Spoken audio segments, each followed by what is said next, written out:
Hi, welcome to Overture by DF Music. I'd like to talk about the trombone. The first thing you need to know how to do is to put the instrument together.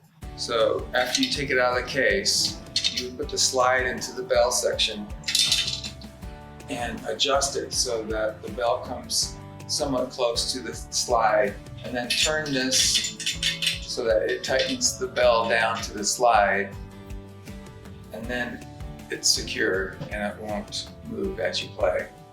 On trombone slides, you also need to lubricate them. So the way you do that is use a slide lubricant product, and this is a Yamaha product made just for trombone slides. You would squeeze a little bit of that right onto the slide tube like this, and then work it into the slide. This product doesn't really need any additional water, and if you end up using too much of it, it can slow the slide down. So what you would do is just wipe it off a little bit, and then you should be good to go.